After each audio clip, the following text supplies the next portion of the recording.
மருது சகோதரர்களும் ஊமைத்துறையும் மறைந்திருந்து செயல்படக்கூடிய சூழ்நிலையில் இப்போது இருக்கிறார்கள்.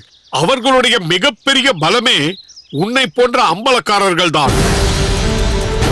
அப்படிப்பட்ட அம்பலக்காரர்களுக்கு அந்த ஆங்கிலேயரால் எந்தவித பிரச்சனையும் இல்லாமல் இருந்தால்தான் மருது சகோதரர்களும் ஊமைத்துறையும் நிம்மதியாக தங்களது திட்டத்தை நிறைவேற்ற முடியும்.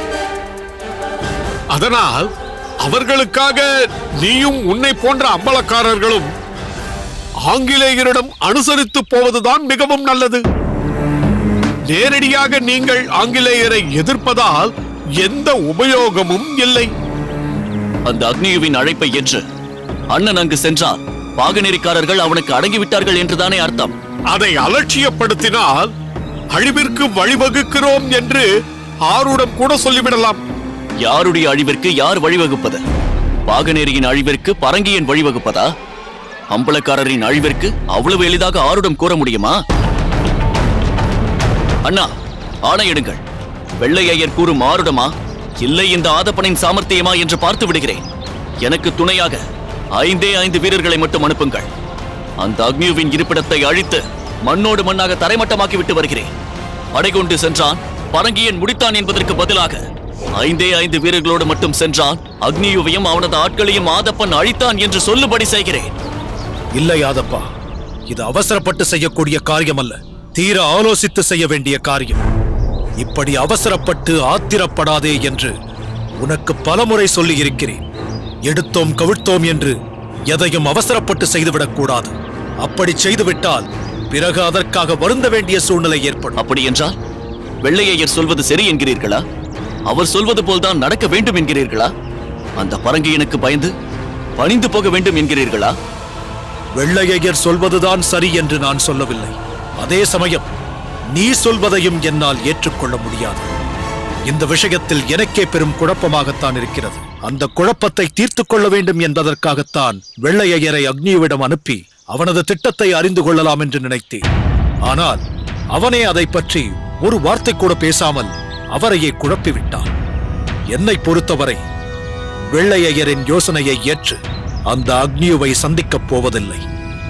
அதே சமயம் உன்னுடைய யோசனையை ஏற்று உன்னை போருக்கும் அனுப்பப் போவதில்லை. பிறகு வேறு என்னதான் செய்ய போகிறீர்கள்? ஊமைத்துறையாரிடம் இதை பற்றி பேசப் போகிறேன். அவர் எடுக்கும் முடிவு எதுவாகினும் அதன்படி நடப்பது என தீர்மானித்து விட்டேன். வருகிறேன். சென்று வாருங்கள்.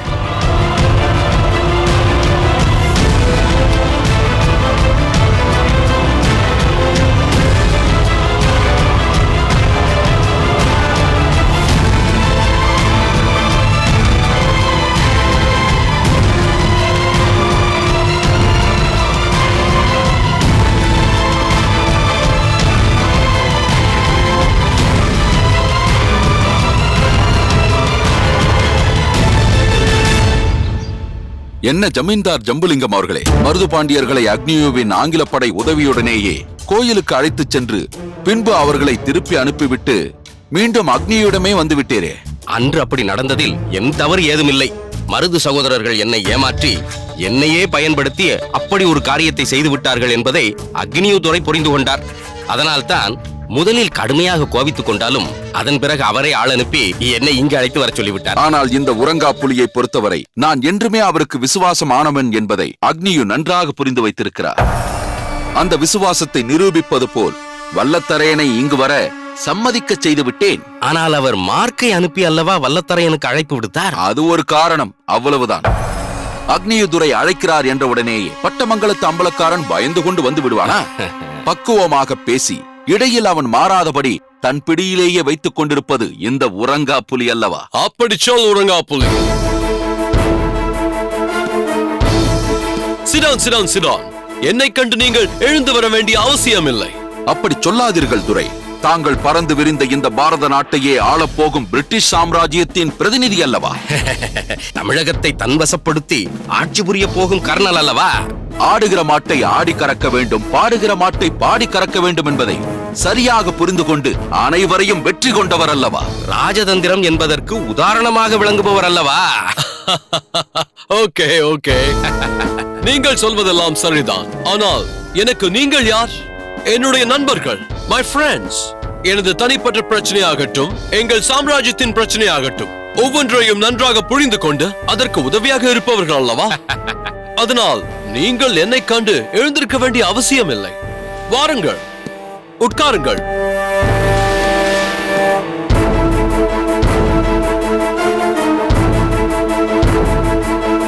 இந்த படம் ஓ, நீங்கள் இருவரும் ஒரு மனதாக இணைந்து விட்டீர்கள் என்பது ஒரே குரலில் இந்த படத்தை பற்றி கேட்டதிலிருந்தே தெரிகிறது. உங்களிடம் இந்த படத்தை காண்பித்து உங்கள் கருத்தை கேட்க வேண்டும் என்பதற்காகத்தான் கொண்டு வந்தேன். இதை பற்றி பேசுவதற்காகத்தான் உங்களை அழைத்தேன். துரை, எனக்கு தோன்றும் யோசனை எதுவானாலும் அவசியம் தெரிவிப்பேன். நீங்கள் என்னிடம் எதை கேட்டாலும் சரி, எனக்கு தெரிந்ததை விளக்கமாக சொல்லுவேன். அது எனக்கு தெரியாதா?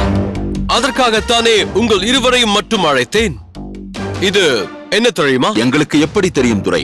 தாங்கள் சொன்னால் தெரிந்து கொள்கிறோம். பிரிட்டிஷ் சாம்ராஜ்யத்தை விஸ்தரிக்க வழிகாட்ட போவதே இந்த வரைபடம் தான். ஆவலை அதிகமாக்குகிறீர்களே துரை. அதை உடனே பார்க்க வேண்டும் போல் தோன்றுகிறதே துரை. இதோ பாருங்கள்.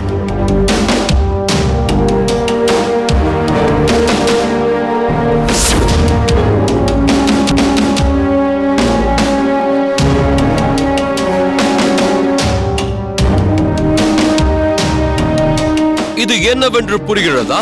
நடுவில் பாதுகாப்பு வட்டத்தில் இருவர் இருக்கிறார்கள், சுற்றிலும் 4 பேர் இருக்கிறார்கள். இதன் மூலம் நீங்கள் என்ன சொல்ல வருகிறீர்கள் என்பது புரியவில்லையே. இப்போது புரியும்.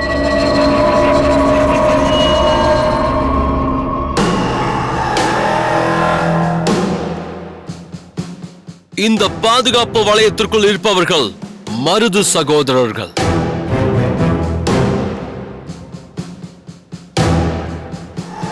இதோ அதற்கு பாதுகாப்பாக நிற்கும் 4 பேரில் முதலில் நிற்பவன் ஊமைத்துறை. இந்த பக்கம் நிற்பவன் வாளுக்கு வேலை. இதோ இது வல்லத்தழையன். இதோ இந்த 4வது யார் தெரியுமா? யார்? கோபால நாயக்கன்.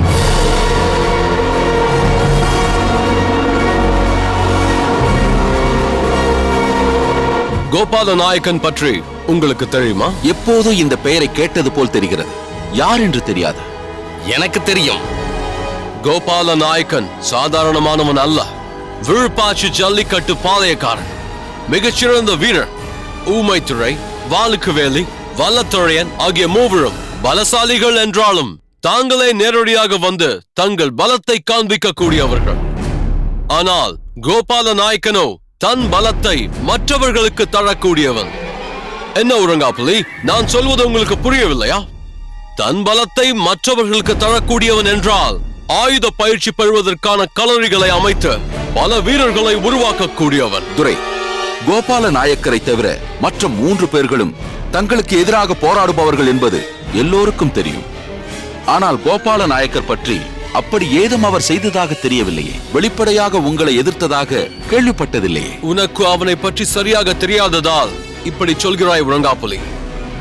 கோபால நாயக்கன் பல வீரர்களை உருவாக்கி கொண்டிருக்கிறான் என்று சொன்னேனே, அதெல்லாம் யாருக்காக? மருது பாண்டியர்களை பாதுகாப்பதற்காக. அது மட்டுமல்ல, மருது பாண்டியர்களின் படைபலத்தை பெருக்குவதற்காக ஆங்காங்கே பல பாசறைகளை அமைத்து வீரர்களை திரட்டி தந்து கொண்டிருக்கிறான் இந்த கோபால நாயக்கன். இது ஆபத்தான விஷயமாயிற்று.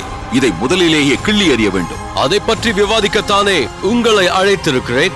முதலில் கோபால நாயக்கனை தவிர மற்ற 3 பேரின் நிலையை பற்றி பேசுவோம். முதலில் இதோ இந்த ஊமைத்துறையை பற்றி யோசிப்போம். இவன் பிரிட்டிஷ் சாம்ராஜ்யத்தை எதிர்த்து போராடியவன், குற்றவாளியாக அறிவிக்கப்பட்டான், எங்களால் தேடப்படுபவன், எங்களுக்கு பயந்து மறைந்து வாழ்பவன், மொத்தத்தில் சொன்னால் குகையில் மறைந்திருக்கும் சிங்கம். அவன் வெளியில் வந்து எதுவும் செய்ய போவதில்லை. நமக்கு பயந்து ஒளிந்து வாழ்ந்து கொண்டிருப்பவனை பற்றி நாம் கவலைப்பட தேவையில்லை. சரியாக சொன்னீர்கள். ஊமைத்துறையை பற்றி கவலைப்பட தேவையில்லை. அடுத்து வாளுக்கு வேலி, வல்லத்தழையன். இவர்கள் இருவரில் வல்லத்தழையன் என்னை சந்திப்பதாக ஒப்புக்கொண்டிருக்கிறான். எப்போது அழைத்தாலும் அவன் வந்து விடுவான். அந்த அளவிற்கு நான் அவனை பக்குவப்படுத்தி இருக்கிறேன். ஆமாம் துரை, உறங்கா புலியாரின் சாமர்த்தியம்தான் அதை சாதித்திருக்கிறது. அதுல என்ன சந்தேகம்? உறங்கா புலி வல்லத்தரையின் அருகிலே இருப்பதால் இது எளிதாக நிறைவேறும் என்பதால் தான் நான் இந்த திட்டத்தை உருவாக்கினேன். வல்லத்தரையனை சந்திக்க இங்கு வந்துவிட்டால் போதும். அவனிடம் சாமர்த்தியமாக பேசி பிரிட்டிஷ் சாம்ராஜ்யத்திற்கு பணிந்து வரும்படி செய்து விடுவேன். அதில் எங்களுக்கு சந்தேகமே இல்லை. அடுத்தது வாளுக்கு வேலை. இவன்தான் இன்னும் பிடி குடிக்காமல் என்னை சந்திப்பதற்கு யோசித்து சொல்கிறேன் என்று மார்க்கை திருப்பி அனுப்பிவிட்டான். மருது சகோதரர்களை காப்பாற்றுவதற்காக தானே தன் தம்பியோடு அவர்கள் வேடத்தில் வந்தவன் அல்லவா? அவ்வளவு எளிதில் பிடி கொடுப்பானா? ஆனால் நீண்ட காலத்திற்கு உங்களை எதிர்த்து தாக்கு பிடிக்க முடியாது என்பது வாளுக்கு வேலிக்கு நன்றாகவே தெரியும். அதனால்தான் வெளிப்படையாக உங்களை எதிர்க்காமல் மறைமுகமாக ஏதேதோ செய்து கொண்டிருக்கிறான். அதனால் வேறு வழி இல்லாமல் தங்களை காண வந்தே தீருவான் வாளுக்கு வேலி. அப்படி சொல்லுங்கள். இப்போது நாம் பார்க்க வேண்டியது இந்த 4வது ஆள், கோபால நாயக்கன். எனக்கென்னவோ நீங்கள் நம் பாதையில் குறுக்கிடாத ஒருவனை பற்றி தேவையில்லாமல் முக்கியத்துவம் தருகிறீர்கள் என்று தோன்றுகிறது. உறங்காப்புலி, கோபால நாயக்கன் ஒரு பாளையக்காரன் என்று நான் சொன்னதை நீ கவனிக்கவில்லையா? பாளையக்காரன் என்றால் ஒரு சிற்றரசனுக்கு சமமானவன். பாஞ்சாலங்குறிச்சி கட்டபொம்மனும் ஒரு பாளையக்காரன் தான் என்பதை மறந்து விட்டாயா? இதுவரை ரகசியமாக செயல்பட்டுக் கொண்டிருந்த கோபால நாயக்கன் இப்போது வெளிப்படையாகவே மருது சகோதரர்களுக்கு சாதகமாக பாசறைகளை அமைத்து வீரர்களை உருவாக்கி அவர்களது படை பலத்தை வளர்த்துக் கொண்டிருக்கிறார். அதனால் உடனடியாக அதில் தலையிட்டு ஏதாவது செய்தாக வேண்டும். அதற்கு நீங்கள் எதுவும் செய்ய வேண்டியதில்லை துரை. கோபால நாயக்கரை எனக்கு நன்றாக தெரியும். நேரடி பழக்கம் உண்டு. ஆனாலும் அவர் நான் கேட்டதும் எல்லா உண்மைகளையும் சொல்லிவிடுவார் என்று சொல்ல முடியாது. விழுகப்படி அங்குள்ள நிலையை தெரிந்து கொள்வது. கோபால நாயக்கரின் மெய்காப்பாளன் வீரமல்லன் எனக்கு மிகவும் நெருக்கமானவன். அவனை ரகசியமாக சந்தித்து விவரம் கேட்டால் எல்லாவற்றையும் சொல்லிவிடுவான். பலை, உடனடியாக அதை செய். உடனே சென்று அவனை சந்தித்து அங்குள்ள நிலையை அழிந்து வந்து சொல். இன்றே விருப்பாச்சி ஜல்லிப்பட்டிற்கு புறப்படுகிறேன்.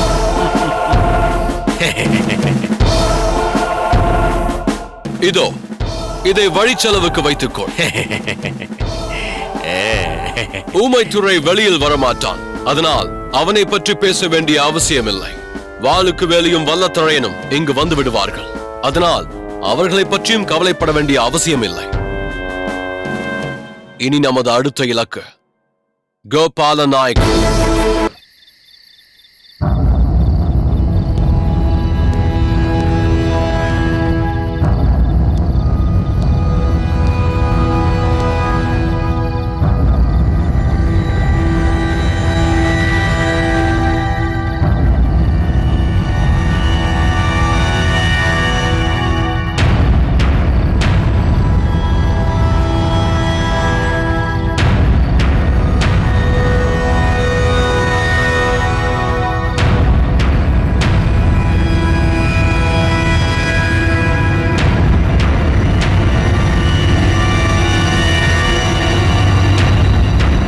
இப்போது சொல்லுங்கள், நான் என்ன செய்ய வேண்டும்?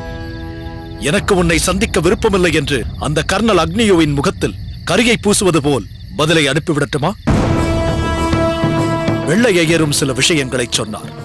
அந்த கர்னல் அக்னியோவின் அழைப்பை ஏற்று நீ போய் அவனை சந்திக்கவில்லை என்றால் அதை அவன் அவமானமாக நினைத்து அதன் காரணமாக அதே அக்னியு உனக்கு பல பிரச்சனைகளை ஏற்படுத்துவான் என்றார். எனக்கு எந்த பிரச்சனையை பற்றியும் கவலை இல்லை. எது நேர்ந்தாலும் அதை ஏற்றுக்கொள்ள நான் தயாராக இருக்கிறேன். எனக்கு தேவையானதெல்லாம் தங்களுடைய உத்தரவுதான். தங்கள் கட்டளை எதுவாகினும் அதை திறம்பட செய்ய நான் காத்துக் கொண்டிருக்கிறேன். உங்கள் விருப்பம் எதுவாகினும் சொல்லுங்கள். ஆனால் ஒன்றை மட்டும் நான் உறுதியாக சொல்கிறேன். பரங்கியனிடம் நாம் நம் மண்ணை இழந்ததால் மட்டும் தோற்றதாகாது. நம் தன்மானத்தை இழந்தாலும் அதுவும் நாம் அவனிடம் அடிபணிந்ததாகத்தான் அர்த்தம். அவனுக்கு அடிபணிந்து அடிவரடியாக வாழ்வதை விட மானம் காக்க போராடி மார்பிலே வேலை தாங்கி மடிவது எவ்வளவோ மேல். அந்த அக்னியோவின் அழைப்பை ஏற்று அவனை நான் சந்திக்கச் சென்றால் அவனுக்கு நான் அடிபணிந்ததாகத்தானே அர்த்தம். அது எனக்கு பெருத்த அவமானம் அல்லவா? தோல்வி அல்லவா? இல்லை, தோல்வி இல்லை, தந்திரம், சாணக்கிய தந்திரம். இல்லை அண்ணா, இல்லை. அந்த கர்னல் அக்னியுவின் அழைப்பை பாகனேரி அம்பலக்காரர் ஏற்கக்கூடாது. அவன் எங்கோ அமர்ந்து கொண்டு என்னை வந்து சந்தித்து விட்டு போங்கள் என்றால் நாம் போய்விட வேண்டுமா என்ன? அவன் ஆங்கிலேயர்களுக்கு வேண்டுமானால் அதிகாரியாக இருக்கலாம். ஆனால் இங்குள்ள அம்பலக்காரர்களுக்கு அவன் அதிகாரி அல்ல. நம்மை பொறுத்தவரை அவன் ஒரு அந்நியன், நம்மை பணிய வைக்க துடிக்கும் பரங்கியன், வேற்று நாட்டில் இருந்து வந்து நம் மண்ணை அபகரிக்க நினைக்கும் நயவஞ்சகன். அப்படிப்பட்டவனின் ஆணைக்கு அம்பலக்காரர்கள் அடிபணிவதா? கூடாதன்னா கூடவே கூடாது. அந்த அக்னியோ ஆணை பிறப்பிக்கவில்லையே சிவத்தையா. நட்புக்கரம் நீட்டுகிறேன் என்று தூதுவனைத்தானே அனுப்பியிருக்கிறான். சுமூகமான உறவை ஏற்றுக்கொள்ள வேண்டும் என்றுதானே அவன் எதிர்பார்க்கிறான். அப்படிப்பட்டவனை சந்திக்க செல்வதில் எந்த தவறும் இல்லை என்று எனக்கு தோன்றுகிறது. அந்த அக்னியுவின் அழைப்பை வல்லத்தரையன் ஏற்றுக்கொண்ட போது நீ மட்டும் அதற்கேன் மறுப்பு தெரிவிக்க வேண்டும்? போ, அக்னியுவின் ஆசைப்படியே அவனை சந்தித்து விட்டு வா. வல்லத்தரையனைப் போலவே என்னையும் நினைத்து விட்டீர்களா? எக்காரணத்தைக் கொண்டும் பகைவனிடும் கட்டளைக்கு பணிந்து போக மாட்டான் இந்த வாளுக்கு வேலி. அன்பும் பாசமும் எப்பொழுதும் என் நெஞ்சில் நிறைந்திருக்கும். அதை அடுத்தவருக்கு அள்ளி வழங்குவதில் எப்பொழுதும் நான் தயங்க மாட்டேன். பகைவனாயிருந்தாலும் பாசம் காட்டினால் பண்போடும் பரிவோடும் பழகுவேன். அன்பு காட்டினால் நிச்சயம் நான் அதற்கு அடிபணிவேன். ஆனால் அதற்கு மாறாக அகங்காரம் கொண்டு நெஞ்சை நிமிர்த்தி பேசினால் அதற்கு பதிலடி கொடுக்கவும் நான் தயங்க மாட்டேன். தன்னுடைய ஆளுமையையும் அதிகாரத்தையும் பறைசாற்ற வேண்டும் என்று நினைத்தால் அதை அடியோடு அழித்து விடவும் நான் அஞ்ச மாட்டேன். தமிழ் மண்ணின் உரிமைக்காகவும் தமிழக மக்களின் சுதந்திரத்திற்காகவும் போராடி கொண்டிருக்கும் உங்களுக்காக வேலையும் வாளையும் ஏந்த ஒருபோதும் தயங்க மாட்டேன். அந்த அக்னியுவை பற்றி எனக்கு எந்த ஒரு அச்சமும் கிடையாது. அவனால் என்னை எதுவும் செய்துவிடவும் முடியாது. வல்லத்தரையன் அக்னியுவின் வார்த்தைக்கு கட்டுப்பட்டு போகிறான் என்பதற்காக என்னையும் நீங்கள் போகச் சொல்லாதீர்கள். அந்த அக்னியுவின் வார்த்தைக்கு கட்டுப்பட்டாக வேண்டும் என்ற அவசியம் எனக்கில்லை. வாளுக்கு வேலை, நான் உன்னை அங்கு போக சொல்வதற்கு காரணம் நீ அந்த அக்னியுவின் பேச்சிற்கு கட்டுப்பட வேண்டும் என்பதற்காக அல்ல. பிறகு அந்த கர்னல் என்ன பேச நினைக்கிறான் என்பதை தெரிந்து கொள்வதற்காக. அவனது சிந்தனை என்னவென்று தெரியாமல் அவனது அழைப்பை நிராகரிப்பது சரியல்ல என்று எனக்கு தோன்றுகிறது. அப்படி என்ன பேசிவிடப் போகிறான் அந்த அக்னி? அவன் தேவை என்ன? இந்த தமிழகம் அவனுடைய ஆளுமைக்கு ஆட்பட வேண்டும். அதை தவிர அவனுக்கு வேறு என்ன சிந்தனை இருக்கப் போகிறது? வேறு எதை பற்றி பேசப் போகிறான்? அவனுக்கு இந்த நாடு தேவை. நாட்டை பிடிக்க வேண்டும் என்றால் அதற்கு தடையாக இருக்கும் மருது சகோதரர்களை பிடிக்க வேண்டும். மருது சகோதரர்களை பிடிக்க வேண்டும் என்றால் அதற்கு முன்பாக ஊமைத்துறையாரை பிடிக்க வேண்டும். ஊமைத்துறையாரை பிடிக்க வேண்டும் என்றால் அவருக்கு அரணாக இருக்கக்கூடிய அம்பலக்காரர்களை அவன் வலைக்குள் விழ வைக்க வேண்டும். அதற்காகத்தானே என்னையும் வல்லத்தரையனையும் அந்த அக்னியோ அழைத்திருக்கிறான். தெரியும், எனக்கும் இது தெரியும். இதற்காகத்தான் அந்த அக்னியோ உங்களை அழைத்திருக்கிறான். ஆனால் அவனது எதிர்பார்ப்பு நிச்சயம் நிறைவேறாது. ஏனென்றால் உன்னை போன்ற நாட்டின் மீது பற்று கொண்ட பல அம்பலக்காரர்கள் எங்களுக்கு பக்கபலமாக கேடயமாக இருக்கிறார்கள். எங்களுக்கு கேடயமாக இருக்கும் அம்பலக்காரர்களுக்கு எந்த பிரச்சனையும் ஏற்படாமல் இருந்தால்தான் எங்களுக்கு எந்த பாதிப்பும் ஏற்படாமல் இருக்கும். ஆனால் அந்த அக்னியை எதிர்பார்க்கும் விஷயத்திற்கு வல்லத்தரையன் என்ன பதில் சொல்ல போகிறான்? அதுதான் நமக்கு முக்கியம். அவன் என்ன பதில் சொல்கிறான் என்பது நமக்கு தெரிந்தாக வேண்டும். என்ன காரணத்திற்காக அக்னியை அழைத்தவுடன் மறுப்பேதும் சொல்லாமல் அவனை பார்க்க சம்மதித்தான் என்பது நமக்கு தெரிய வேண்டும். வல்லத்தரையனின் உள்நோக்கத்தை நாம் அவசியம் தெரிந்து கொள்ள வேண்டும். வல்லத்தரையன் நோக்கம் என்னவாக இருக்கும் என்று நினைக்கிறீர்கள்? மருது சகோதரர்களை பாதுகாக்கும் விஷயத்தில் தான் தோற்கடிக்கப்பட்டதாக வல்லத்தரையன் கருதி கொண்டிருக்கிறான். வாளுக்கு வேலிக்கு சவாலாக தான் ஏற்றிருந்த பொறுப்பில் தோல்வி ஏற்பட்டு அவன் முன் தலைகுனியும் சூழ்நிலை உருவாகிவிட்டதே என்று குமுறிக் கொண்டிருக்கிறான். மருது சகோதரர்கள் குலதெய்வ வழிபாட்டின் போது நாம் அனைவரும் அவனுக்கு எதிராக திட்டம் தீட்டி செயல்பட்டு விட்டோமே என்று அவன் எண்ணிக்கொண்டிருக்கிறான். திட்டம்தான், அதை இல்லை என்று நாம் சொல்ல முடியாது. அது மருது சகோதரர்களை பாதுகாப்பதற்காக நாம் போட்ட திட்டம். வல்லத்தரையனின் திட்டம் வலுவானதாக இல்லை என்ற போது அதற்கு மாற்று வழியில் நாம் செயல்பட்டுதானே தீர வேண்டும். வல்லத்தரையனின் திட்டத்தில் வலிமை இல்லை என்று அன்றே அதை நான் நிராகரித்திருந்தேன் என்றால் நான் ஏதோ வாளுக்கு வேலிக்கு சாதகமாக செயல்படுவதாகவும் வாளுக்கு வேலி முன் அவனை தாழ்த்தி விட்டதாகவும் நினைத்திருப்பான். அது அவனுக்கு மேலும் மேலும் கோபத்தை ஏற்படுத்தி இருக்கும். அந்த கோபத்தின் முடிவு எங்கே போய் முடிந்திருக்கும் என்றால் மருது சகோதரர்களின் குலதெய்வ வழிபாடு நல்ல முறையில் நடைபெறாத சூழல் ஏற்பட்டு அதற்காக அவர்கள் வருந்த வேண்டிய சூழ்நிலை ஏற்பட்டிருக்கும். வல்லத்தரையனின் திட்டப்படியே நாம் செயல்படுவதாக காண்பித்துக் கொண்டதால் மருது சகோதரர்களின் குலதெய்வ வழிபாடு எந்த தடையும் இல்லாமல் இனிதே நிறைவேறி முடிந்தது. ஏன் வல்லத்தரையனே அதை தடுத்திருப்பான் என்கிறீர்களா? இல்லை, கர்னல் அக்னியுவின் கவனம் எல்லாம் வல்லத்தரையன் எப்படி செயல்பட போகிறான் என்பதிலேயே குறியாக இருந்ததால்தான் அவன் மாற்று கருத்து எதையும் சிந்திக்கவில்லை. வல்லத்தரையனை நாம் நிராகரித்திருந்தால் அவன் கோபத்தில் அதை எங்கேனும் வெளிப்படுத்தியிருப்பான். அது கர்னல் அக்னியுவிற்கு தெரிந்தால் அவன் பல வழிகளில் தன் சிந்தனையை சுழல விட்டு யோசித்திருப்பான். அதனால் நமக்குத்தான் பல இடையூறுகள் ஏற்பட்டிருக்கும். சில நேரங்களில் நாட்டின் நலனுக்காக செயல்படுத்த போகும் திட்டத்தை தாலி கட்டிய மனைவியிடமே மறைக்க வேண்டிய சூழ்நிலை ஏற்படும் போது நண்பனிடம் மறைப்பதில் தவறொன்றும் இல்லையே. இதற்காக வல்லத்தரையன் கோபப்பட்டிருக்கிறான் என்றால் அதனுடைய வெளிப்பாடு எப்படி இருக்கும் என்பதை நாம் அவசியம் அறிந்து கொள்ள வேண்டும். அதனால் அவசியம் நீ அங்கு போக வேண்டும். அந்த கர்னல் அக்னியோ எதை சொன்னாலும் அதற்கு உடனே நீ எதிர்ப்பு தெரிவித்து விடாதே. அனைத்தையும் உனக்குள் உள்வாங்கிக் கொள். அதை பற்றி என்ன செய்யலாம் என்பதை நாம் பிறகு யோசித்துக் கொள்ளலாம். அந்த அக்னியுவின் சொல்லுக்கு எதிர்ப்பும் தெரிவிக்க மாட்டேன். அதே சமயத்தில் அதற்கு ஆதரவும் அளிக்க மாட்டேன். சந்தர்ப்ப சூழ்நிலைக்காக அவருக்கு சாதகமாக பேசுவது போல் பொய்யே சொன்னாலும் தமிழ்த்தாய் தன் தணலால் என்னை சுட்டரித்து விடுவாள். அவனது அக்னி பார்வையால் எனது அங்கம் பொசுங்கும்படி செய்து விடுவாள். அப்படிப்பட்ட தவறை நான் ஒருபோதும் செய்ய மாட்டேன். போகிறேன். அந்த கர்னல் அக்னியுவை சந்திக்கிறேன். அது அவன் மீது இருக்கும் பயத்தினால் அல்ல, உங்கள் மீது நான் கொண்டிருக்கும் மரியாதையினால். வருகிறேன்.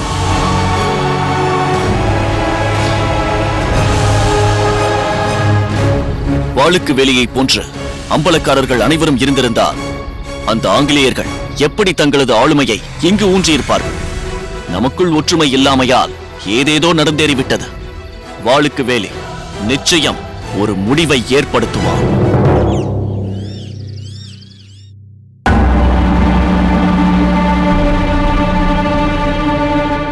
சின்னம்பலம், என்ன மேகநாதா? வண்டி தயாராக இருக்கிறது. இருக்கட்டும். ஆயுதங்கள் தயாராக இருக்கிறதா? நீங்களும் பெரிய அம்பலமும் பிரச்சனைக்குரிய இடத்திற்கு செல்ல நேர்ந்தால் என்னென்ன ஏற்பாடுகளை செய்வேனோ அவை அனைத்தையும் இப்போதும் தயார் செய்து விட்டேன். உங்களுக்கு ஏதேனும் ஆபத்து நேர்ந்தாலும் அதற்கு தக்கபடி தற்காத்துக் கொள்ள தேவையான ஆயுதங்கள் வண்டியில் தயாராக இருக்கிறது. என்ன அதப்பா, எங்கே புறப்படுகிறீர்கள்? மேகநாதரிடம் எதற்கு ஆயுதங்களை பற்றியெல்லாம் விசாரித்துக் கொண்டிருக்கிறாய்? ஆயுதங்களோடு செல்லக்கூடிய அளவிற்கு அப்படி என்ன சூழ்நிலை ஏற்பட்டு விட்டது?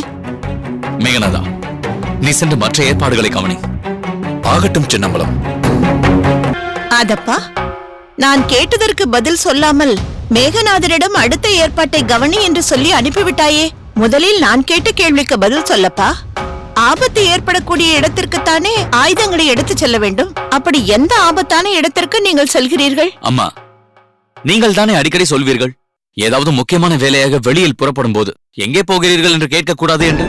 அதற்கு மாறாக இப்போது நீங்களே கேட்கிறீர்களே. ஏதாவது நல்ல காரியமாக வெளியில் செல்லும் போதுதான் அப்படி கேட்கக்கூடாது என்று சொன்னேன், தவிர வாளையும் வேலையும் எடுத்துக்கொண்டு போகும்போதல்ல. ஆனால் நீ இப்போது பேசுவதை பார்க்கும்போது இது நல்ல நிகழ்ச்சியாக தெரியவில்லையே. ஆயுதம் தயாராக இருக்கிறதா, பாதுகாப்பு சரியாக இருக்கிறது என்று பேசினால் பதற்றம் ஏற்படாதா? பிள்ளைகள் ஆபத்தை நோக்கி போகும்போது பெற்ற தாயால் அதை எப்படி தாங்கிக் கொள்ள முடியும்? யாரிடம் இருந்து ஆபத்து என்று அறிந்து கொள்ள மனம் ஏங்கி தவிக்காதா? சொல்லாதப்பா, எந்த ஆபத்தான இடத்திற்கு நீங்கள் இருவரும் செல்கிறீர்கள்? அம்மா, நீங்கள் இந்த அளவிற்கு பதட்டப்பட வேண்டிய அவசியமே இல்லை. நாங்கள் போகும் இடத்தில் நிச்சயம் ஆபத்து நேரும் என்று சொல்ல முடியாது.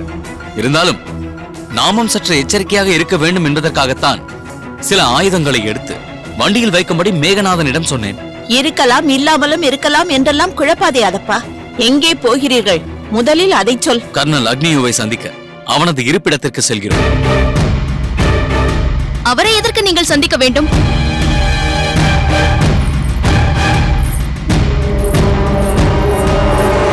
அண்ணனை அந்த கர்னல் சந்திக்க ஆசைப்படுகிறார் என்ற செய்தியோடு அவரது தளபதி இங்கு வந்த போது கூட அண்ணன் அதற்கு சம்மதம் தெரிவிக்கவில்லையே. எதுவாக இருந்தாலும் யோசித்து சொல்கிறேன் என்றுதானே சொல்லி அனுப்பினார். ஏதாவது ஒரு காரணத்தை காட்டி அந்த சந்திப்பை தவிர்க்க வேண்டும் என்பதற்காகத்தானே அண்ணன் அப்படி சொன்னார். இப்போது திடீரென்று அண்ணன் அந்த கர்னலை எப்படி சந்திக்க ஒப்புக்கொண்டார்? எதனால் அவர் மனதில் இந்த மாற்றம் ஏற்பட்டது? யார் அவர் மனதை மாற்றியது? ஊமைத்துறையார். அக்னியுவை சந்திக்கும்படி ஊமைத்துறையார் தான் ஆணையிட்டிருந்தார். அதனால்தான் நான் இந்த ஏற்பாட்டை செய்தேன். என்னப்பா சொல்கிறாய்? பகைவனின் பாசறைக்கு சென்று வா என்று ஊமைத்துறையாரா சொன்னார்? அவர் ஏன் அப்படி சொல்ல வேண்டும்? அண்ணா, பட்டமங்கலத்து அம்பலக்காரர் அந்த ஆங்கிலேயனை சந்திக்க ஒப்புக்கொண்டார் என்பதற்காக நீங்கள் எந்த அளவிற்கு வேதனைப்பட்டீர்கள், வருத்தப்பட்டீர்கள். ஆனால் நீங்களே இப்போது அந்த அக்னியுவை சந்திக்க சென்றால் பாகநேரி மக்கள் உங்களை பற்றி என்ன நினைப்பார்கள்? அப்போது அப்படி பேசியவர் இப்போது இப்படி செய்கிறாரே என்று தவறாக பேச மாட்டார்களா? கல்யாணி, பாகநேரி மக்கள் என்னை புரிந்து வைத்திருக்கிறார்களோ இல்லையோ, மருது சகோதரர்களையும் ஊமைத்துறையாரையும் நன்றாக புரிந்து வைத்திருக்கிறார்கள். அவர்கள் கட்டளையிட்டு அவர்களுக்காக நான் ஒரு காரியத்தை செய்கிறேன் என்றால் நிச்சயமாக அதற்கு ஒரு முக்கிய காரணம் இருக்க வேண்டும் என்று பாகநேரி மக்கள் நன்றாகவே புரிந்து வைத்திருக்கிறார்கள். அது மட்டுமல்ல, நான் ஒரு காரியத்தில் ஈடுபடுகிறேன் என்றால் அந்த காரியத்தை பற்றி தெளிவான ஒரு முடிவுக்கு வராமல் அதில் ஈடுபடவே மாட்டேன். என்னை நான் தயார்படுத்திக் கொண்டுதான் அந்த செயலிலேயே ஈடுபடுவேன். வல்லத்தரையன் எதற்காக அந்த அக்னியுவை சந்திக்கச் செல்கிறான் என்று எனக்கு தெரியாது. ஆனால் நான் அங்கு செல்வதின் ஒரே நோக்கம், வல்லத்தரையனை அந்த உறங்கா புலி அக்னியோடு இணைத்து வைக்க பார்க்கிறானா என்று தெரிந்து கொள்வதற்காகத்தான். ஒருவேளை வல்லத்தரையன் அக்னியுவிற்கு சாதகமாக செயல்படும் சூழ்நிலை ஏற்பட்டால், இதனால் வரை அந்த வல்லத்தரையன் தான் என்னை ஒரு விரோதியாக பாவித்து செயல்பட்டுக் கொண்டிருந்தான். அந்த சூழ்நிலை மாறி ஆங்கிலேயர்களை நான் எப்படி எதிரியாக கருதுகிறேனோ அதே நிலை வல்லத்தரையனுக்கும் ஏற்பட்டுவிடும். இத்தனை காலம் வல்லத்தரையன் என்னை விரோதியாக நினைத்துக் கொண்டிருந்தான். ஆனால் இந்த வாளுக்கு வேலி அவனை எதிரியாக கருதிவிட்டால் எந்த சூழ்நிலையிலும் அவனால் என்னிடமிருந்து தப்பிக்கவே முடியாது. அவனை அழிக்கும் வரை இந்த வாளுக்கு வேலி ஓயமாட்டான். நான் அக்னியுவை சந்திப்பதற்கான முக்கியமான காரணம் வல்லத்தரையனின் மனநிலையை அறிந்து கொள்ள வேண்டும் என்பதற்காகத்தான். நீங்கள் சொல்வதெல்லாம் சரிதான் அண்ணா.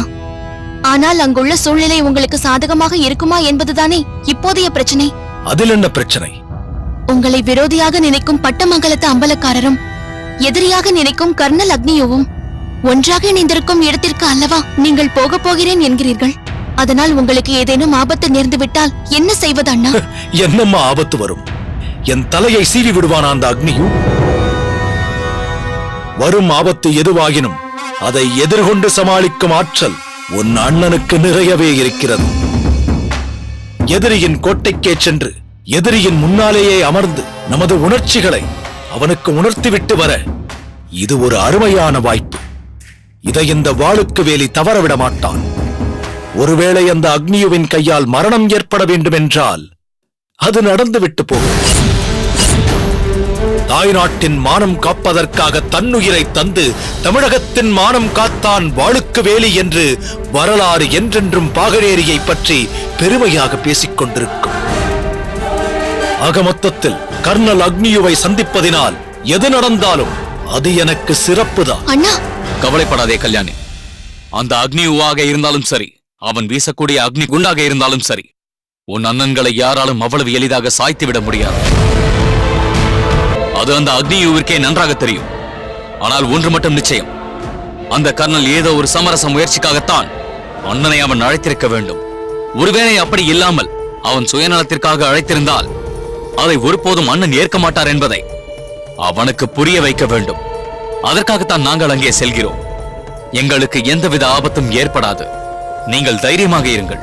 அதப்பா, உங்களுக்கு எந்த பிரச்சனையும் ஏற்படாம நீங்கள் நல்லபடியாக திரும்பி வந்தால்தான் என் மனதிற்கு நிம்மதி ஏற்படும்.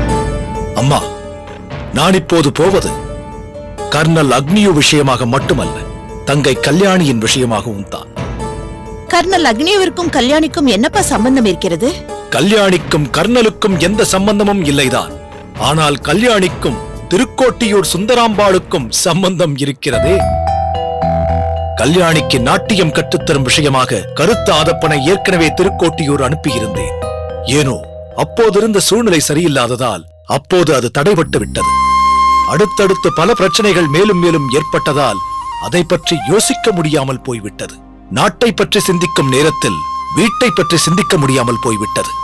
இப்போது நாட்டையும் வீட்டையும் இணைத்து சிந்திக்க வேண்டிய சூழ்நிலை உருவாகி இருக்கிறது. கல்யாணி, கர்னல் அக்னியுவை சந்தித்துவிட்டு திரும்பும் போது திருக்கோட்டியூர் சென்று உனக்கு நாட்டியம் கற்றுத்தருவது பற்றி சுந்தரியிடம் பேசிவிட்டு வருகிறேன். முடிந்தால் சுந்தரியை என்னுடனேயே அழைத்தும் வருகிறேன். போதுமா? அதப்பா போகலாம். சரி அண்ணா. அம்மா புறப்படுகிறோம்.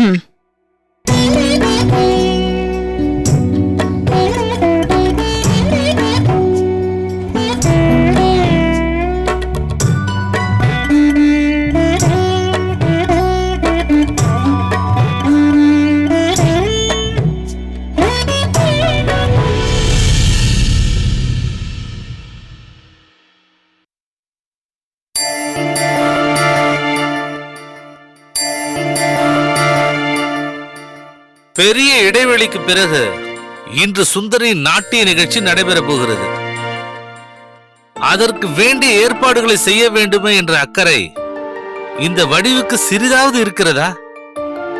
சுந்தரி காலையில் எழுந்ததிலிருந்து தான் ஆட வேண்டிய விஷயங்கள் என்னென்ன, புதிதாக ஆடப்போகும் நாட்டியத்தில் இன்னும் என்னென்ன புதுமைகள் செய்ய வேண்டும் என்று குறிப்புகள் எழுதி கொண்டிருக்கிறாள். லலிதாங்கி வாத்தியங்களை எல்லாம் எடுத்து தூசு தட்டி சுத்தப்படுத்தி எடுத்து வைத்துவிட்டு சந்தைக்கு சென்றிருக்கிறாள். ஆனால் இந்த வடிவு மட்டும் பாகனேரிக்கு போகக்கூடாது என்று சுந்தரி தடுத்து விட்டாள் என்ற ஆதங்கத்தில் அப்பொழுதிலிருந்து எதுவும் செய்யாமல் உட்கார்ந்து கொண்டிருக்கிறாள். இதற்கெல்லாம் நான் என்னதான் செய்வது? ஐயா. என்னப்பா, யார் நீ? எங்கிருந்து வருகிறாய்? நான் மேனா வீட்டில் பணிபுரிபவன். ஓஹோ, வா வா. என்ன விஷயம்? இதை சுந்தராம்பாள் அம்மாவிடம் கொடுத்து விட்டு வா என்று கொடுத்து அனுப்பினார். ஓ, அப்படியா? அதை இப்படி வை. வந்த களைப்பிற்கு சிறிது மோரணிந்து விட்டு போயேன். இல்லை ஐயா, நான் புறப்படுகிறேன். அங்கு எனக்கு தலைக்கு மேல் பணி உள்ளது. இன்று மேயனா பேத்திக்கு திருமணம் அல்லவா? நான் புறப்படுகிறேன் ஐயா. சரிப்பா சரிப்பா, போய்விட்டு வா. மாமா. என்னம்மா? ஏன் மாமா, தில்லானா ஆடும்போது 16 ஆவர்த்தனம் வைத்துக் கொண்டால் போதுமா அல்லது 32 ஆவர்த்தனம் வைத்துக் கொள்ள வேண்டுமா? 16 போதும் அம்மா. மாமா, இது என்ன? யார் கொண்டு வந்தார்கள்? மேனா வீட்டிலிருந்து தானம்மா கொண்டு வந்தார்கள். செட்டியார் உன்னிடம் கொடுக்க சொன்னார் என்று வேலையால் கொண்டு வந்து கொடுத்து விட்டு உடனே புறப்பட்டு விட்டான். என்ன மாமா இது? நடன நிகழ்ச்சிக்காக இன்று மாலை நாம் அங்கு போகத்தானே போகிறோம். அப்பொழுது தந்திருக்கலாமே. திருமண நேரத்தில் இவ்வளவு அவசரமாக எதற்கு? எனக்கும் அதுதானம்மா ஆச்சரியமாக இருக்கிறது. உடனே இதை உன்னிடம் கொண்டு வந்து சேர்த்து விட வேண்டும் என்று அனுப்பியிருக்கிறார்கள் என்றால் ஏதோ முக்கியமான பொருளாகத்தான் இருக்க வேண்டும். மாமா, இதில் அப்படி என்னதான் இருக்கிறது என்று உடனே பார்க்க வேண்டும். நான் பிரிக்கட்டுமா? வடிவு, இப்போது இதற்கு என்ன அவசரம்? இன்று என்னென்ன நடனம், எதற்கு எவ்வளவு நேரம் என்று பிரித்துக் கொள்ளலாம். அலாரிப்பு வேண்டுமா வேண்டாமா என்பதையெல்லாம் தீர்மானித்து குறிப்பெழுதி கொள்ளலாம். நீயும் உடனிருந்தால் எனக்கு உதவியாக இருக்கும். வா. போ அக்கா, நீ எப்போதும் இப்படித்தான். ஆர்வமாக ஒன்றை காண வந்தால் அதை பார்க்க விட மாட்டாய். ஒரு கணம் இதை பிரித்து பார்ப்பதற்குள் உன் பட்டியல் போடும் பணி நின்றுவிடவா போகிறது? வடிவு, சொன்னால் கேள். இது நம் வீட்டிற்கு தானே வந்திருக்கிறது. இங்கேதானே இருக்க போகிறது. பிறகு பார்த்துக் கொள்ளலாமே. பாருங்கள் மாமா, நீங்களாவது சொல்லுங்கள். புதிதாக வந்திருக்கும் ஒரு பொருளை என்னவென்று பார்க்கவில்லை என்றால் எனக்கு தலையே வெடித்துவிடும். பார்க்கலாம் அக்கா. சுந்தரி, இவள் பிடிவாதக்காரி என்று உனக்கு தெரியாதா? பிறகு இதற்காக நடன நேரத்தில் முகத்தை தூக்கி வைத்துக் கொண்டிருப்பாள். அது அவசியம்தானா? பார்த்து விட்டுதான் போகட்டுமே. பிரித்து பார் வடிவு.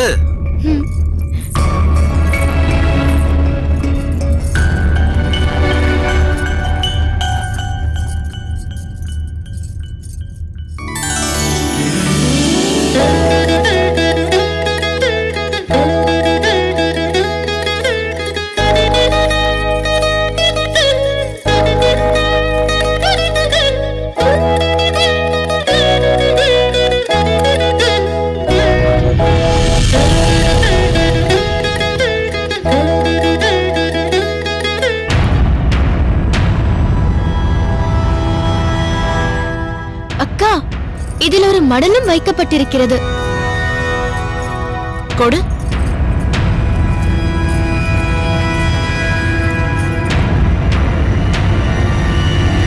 என் குருநாதரான சுந்தரி அக்காவிற்கு உங்கள் சிஷ்யையான கனகப்பிரியாவின் பணிவான வணக்கங்கள்.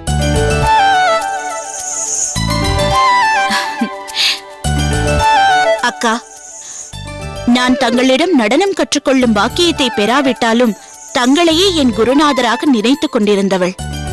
அதன் பயனாகத்தான் தங்கள் வாக்காலேயே தங்கள் சிஷ்யை என்று சொல்லப்படும் பாக்கியத்தை பெற்றுவிட்டேன். நான் பெறப்போகிற ஆசைகளிலெல்லாம் மகத்தான ஆசையாக இதைத்தான் நான் கருதுகிறேன். நான் தங்களுக்கு தட்சணையாக பொன்னோ பொருளோ தந்தால் நிச்சயம் நீங்கள் பெற்றுக்கொள்ள மாட்டீர்கள் என்பது எனக்கு தெரியும். அதனால்தான் இந்த வீணையை தங்களுக்காக அனுப்புகிறேன். இது என் பரிசோ அன்பளிப்போ தட்சணையோ அல்ல, என் குருவிற்கு நான் சமர்ப்பிக்கும் குரு காணிக்கை. இதை தாங்கள் ஏற்றுக்கொள்வீர்கள் என்று நம்புகிறேன். தாங்கள் கொடுத்த பொன்முடிப்பை நான் என்றென்றும் போற்றி பாதுகாப்பேன்.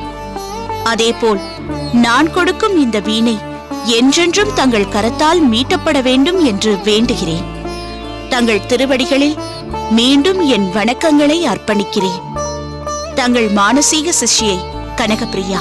ஆஹா, காலமெல்லாம் உடனிருந்து கற்றுக்கொள்பவர்கள் கூட இப்படி பக்தி செலுத்துவார்களா என்று எனக்கு தெரியவில்லை.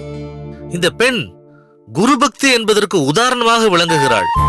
துரோணரிடம் வித்தை பயின்ற பாண்டவர்களும் கௌரவர்களும் கூட வெளிப்படுத்தாத குரு பக்தியை அவரிடம் வித்தை கற்க இயலாமல் போன ஏகலைவன் வெளிப்படுத்தினார். துரோணரின் உருவத்தை சிலையாக அமைத்து வழிபட்டார். இந்த கனகப்பிரியா வாய்ப்பிருந்தால் அதை கூட செய்து விடுவாள் போல் இருக்கிறதே. ஆனால் அந்த ஏகலைவனிடம் துரோணர் அவனது கட்டை விரலை அல்லவா காணிக்கையாக கேட்டாராம். இந்த சுந்தரி அப்படியெல்லாம் எதையும் கேட்க மாட்டாள் வடிவு. நான் கேட்காமலேயே என் சிஷ்யை எனக்கு மிகவும் விருப்பமான ஒரு கலை பொருளை குரு காணிக்கையாக செலுத்திவிட்டாள். கனகப்பிரியா எனக்கு நவரத்தினங்களையே அனுப்பியிருந்தாலும் அதை நான் ஏற்றிருக்க மாட்டேன். ஆனால் நவரசங்களையும் நாதமாக பொழியும் வீணையை அல்லவா அனுப்பியிருக்கிறாள். இதை நான் நிராகரித்தால் அந்த பெண்ணின் உயர்ந்த அன்பை, உன்னதமான குரு பக்தியை அவமதித்தது போல் ஆகிவிடும். அதனால் நான் இதை மனநிறைவோடு ஏற்றுக்கொள்கிறேன். மாமா, உங்கள் கரத்தால் இதை என்னிடம் தாருங்கள்.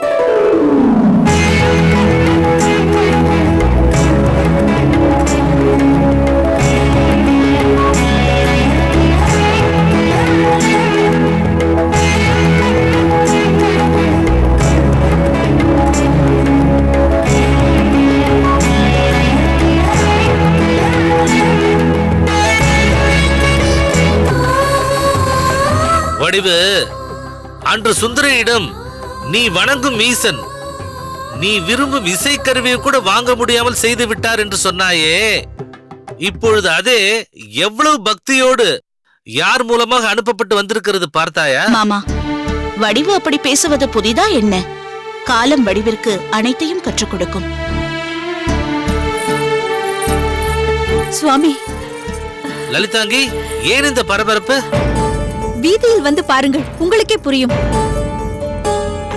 சந்தைக்கு போகிறேன் என்று சொன்னவள் இந்த அளவிற்கு ஆர்வத்தோடு வருகிறாய் என்றால் ஏதோ முக்கியமான விஷயமாகத்தான் இருக்க வேண்டும். அப்படி என்னத்தான் விஷயம்? நீதான் சொல்லேன். பாகனேரி அம்பலக்காரர் வாளுக்கு வேலியார் தன் தம்பி கருத்த ஆதப்பனோடு திருக்கோட்டியூர் வழியாக சென்று கொண்டிருக்கிறார். அவர் எதற்காக எங்கே போகிறார் என்ற விவரம் தெரியாவிட்டாலும் நமது ஊர் வழியாகத்தான் போகிறார். அது தெரிந்து அங்கே மக்கள் நின்று வேடிக்கை பார்க்கிறார்கள். இப்போது அவர் நம் பக்கத்து வீதி வழியாகத்தான் போக போகிறார். அக்கா, நாமும் சென்று அவர்களை பார்த்துவிட்டு வரலாம். வேண்டாம் வடிவு. கலையரசிகளான நம்மைத்தான் மற்றவர்கள் ஆச்சரியமாக பார்ப்பார்கள். நாம் சென்று ஒருவரை வேடிக்கை பார்ப்பதா? அவர் அம்பலக்காரர் ஆயிற்றே, அரசருக்கு சமமானவர் ஆயிற்றே. அரசர்? அவர் பாகநேரிக்கு அரசர் என்றால் நான் பரதநாட்டியத்திற்கு அரசி. கலை ஞானத்துக்கு மிஞ்சியதா அரச அதிகாரமும் அந்தஸ்தும்? வடிவு, நமக்கு இன்று நடன நிகழ்ச்சி இருப்பதை மறந்து விட்டாயா? அதற்குரிய பணிகளை போய் கவனிப்போ. அக்கா, நானாக போய் அவரை பார்ப்பதை தான் தடுத்து விட்டாய். இப்போது அவர் நம் பக்கத்து வீதி வழியாக தான் செல்கிறார். அதையும் கூட பார்க்க கூடாது என்கிறாயே, இது என்ன நியாயம்? சுந்தரி, வடிவு சிறிது நேரம் சென்று பார்த்து விட்டுதான் வரட்டுமே, அவளை தடுக்காதே. வடிவு, நீ போய் வா. நீங்களாவது வாருங்கள் மாமா, வாருங்கள் மாமா. அவள் இன்னும் விளையாட்டு பெண்ணாகவே இருக்கிறாள்.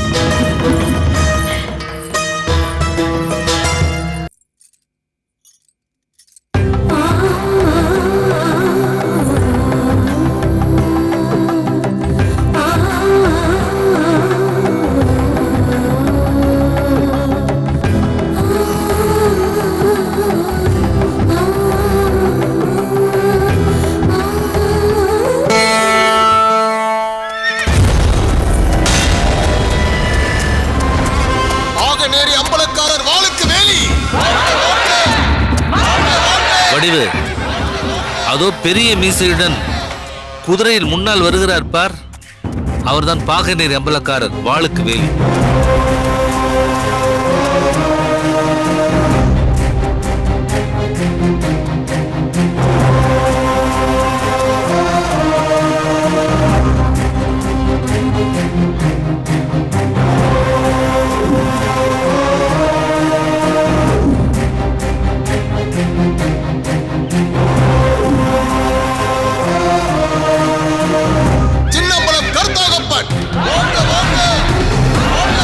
அவருக்கு பின்னால் வருபவர் அவர் தம்பி கருத்த ஆதப்பன். மாமா, பாகநேரி அம்பலக்காரர் உங்களுக்கு தெரிந்தவர் தானே? அவரை அழியுங்கள், நம் வீட்டிற்கு அழைத்து போகலாம். என்ன பேசுகிறாய் வடிவு? அது எப்படி சாத்தியமாகும்? ஏன், அவர் நம் வீட்டிற்கெல்லாம் வரமாட்டாரா? தாராளமாக வருவார். ஆனால் அவருக்கு செய்ய வேண்டிய உபச்சாரத்தை நம்மால் செய்ய முடியாது. அம்பலக்காரர்களை தூரத்திலிருந்து ரசிக்கலாமே தவிர அருகில் சென்று உறவாட முடியாது. ஏன் முடியாது? இந்த வடிவு நினைத்தால் நிச்சயம் முடியும். வரவழைக்கிறேன். பாகநேரி அம்பலக்காரரை இந்த வடிவை தேடி வரவழைக்கிறேன்.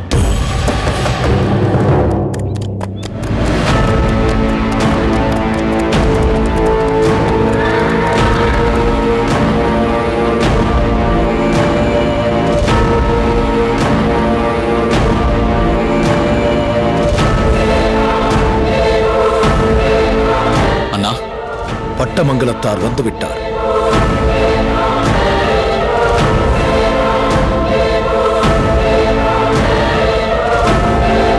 Welcome.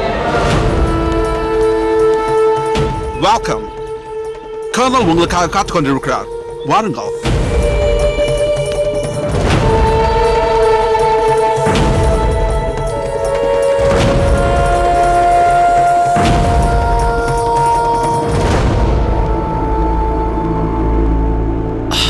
Welcome Paganeri, welcome.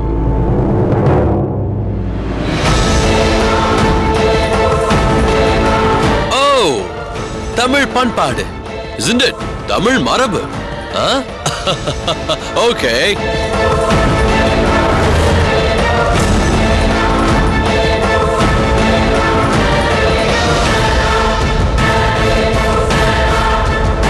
Paganeri, Pattamangalam உங்களுக்கு முன்பாகவே வந்து இங்கு காத்துக் கொண்டிருக்கிறது.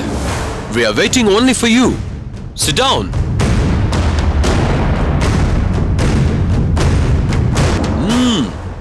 முதலாக இந்த அக்னியுவின் இருப்பிடத்திற்கு வந்த உங்களை வரவேற்பதில் மிகவும் மகிழ்ச்சி அடைகிறேன். என்ன சாப்பிடுகிறீர்கள்? மன்னிக்க வேண்டும் துரை, அம்பலக்காரர்கள் அவ்வளவு எளிதில் அடுத்தவர் வீட்டில் கையை நனைக்க மாட்டார்கள். ஒருவரை உறவு என்று நினைத்து அவர் வீட்டில் கையை நனைத்து அவரது உபசரிப்பை ஏற்று உண்டுவிட்டால் உயிருள்ளவரை அதை மறக்க மாட்டார்கள். உப்பிட்டவருக்காக தனது உயிரையும் தர தயங்க மாட்டார்கள். ஓ, உப்பிட்டவரை உள்ளளவும் நினை என்று உங்கள் நாட்டில் ஒரு பழமொழி இருக்கிறதே, அது இதற்காகத்தானா? முதலில் அழைத்த விஷயத்தை பற்றி பேசுவோம், மற்றவற்றை பிறகு யோசிப்போம். ஓகே ஓகே, நீங்கள் இங்கு கையை நனைக்க வேண்டாம். உப்பிட்ட பொருளை சாப்பிட்டால் தானே உங்கள் பழமொழிக்கு தக்கபடி இருக்க வேண்டும். உப்பே இல்லாத ஒரு பொருளை நீங்கள் ஏற்றுக்கொள்ளலாம் அல்லவா? உப்பில்லாத பண்டம் குப்பையிலே என்ற வேறொரு பழமொழியும் எங்கள் நடைமுறையில் இருக்கிறது. இல்லை இல்லை, இது நீங்கள் நினைப்பது போல் கிடையாது. இது வேறு, ஐ மீன் மதுபானம். அதை ஏற்றுக்கொள்வதால் உங்கள் பழமொழிக்கு எந்த பங்கமும் ஏற்பட்டு விடாதல்லவா? சொல்லுங்கள். உயர்ந்த ரக மதுபானங்கள் இருக்கின்றன. உங்களுக்கு எந்த வகையான மதுபானம் பிடிக்கும் என்று சொல்லுங்கள், அதை கொண்டு வர சொல்கிறேன். அதெல்லாம் பழக்கமில்லை, வேண்டாம். என்ன இது, 2 அம்பலக்காரர்களும் ஒரே மாதிரி இருக்கிறீர்களே. இப்போதுதான் வல்லத்தரையன் அதெல்லாம் பழக்கமில்லை, வேண்டாம் என்று சொன்னார். நீயும் அப்படியே சொல்கிறாய். Why are you wasting your youth? I mean, இளமை காலங்களை ஏன் வீணடிக்கிறீர்கள்? Enjoy. Life is to enjoy. எங்களை பாருங்கள், எவ்வளவு ஆனந்தமாக வாழ்க்கையை ரசித்து அனுபவித்துக் கொண்டிருக்கிறோம். அதே போல் நீங்களும் சந்தோஷமாக இருங்கள். எங்களைப் போலவே தமிழக மக்களும் சந்தோஷமாக இருக்க வேண்டும் என்றுதான் நாங்களும் ஆசைப்படுகிறோம். ஆனால் நீங்கள் தான் எங்களை புரிந்து கொள்ள மாட்டேன் என்கிறீர்கள். ஆனந்தத்தை அள்ளித்தரக்கூடிய எங்கள் ஆட்சியை ஏற்க மறுக்கிறீர்கள். துரை, மகிழ்ச்சி என்பது நாம் அனுபவிக்கும் சுகத்தில் இல்லை, வாழும் வாழ்க்கையில் இருக்கிறது, நம்முடைய உள்ளத்தில் இருக்கிறது. நம் மனம் நிறைவாக இருந்தால் மகிழ்ச்சி அங்கு தானாக குடிகொண்டிருக்கும். அந்த வகையில் நாங்கள் மிகவும் மகிழ்ச்சியாகத்தான் இருக்கிறோம். எங்கள் மகிழ்ச்சியை நீங்கள் கெடுக்காமல் இருந்தால் போதும்.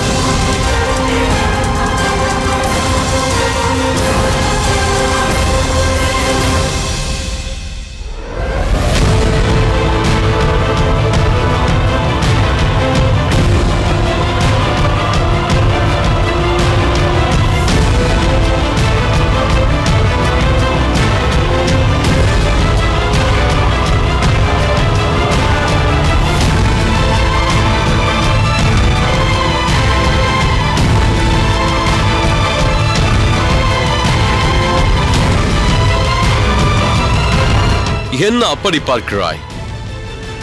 என்ன அது? புரியவில்லை?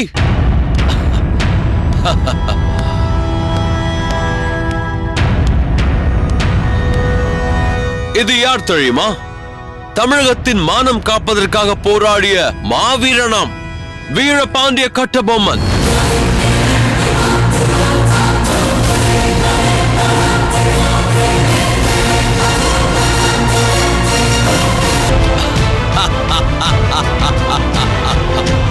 அந்த பாலைக்காரரை கயத்தார் மண்ணிலை வைத்து நாங்கள் தூக்கிலிட்டோமே, அந்த காட்சிதான் படமாக வரையப்பட்டிருக்கிறது.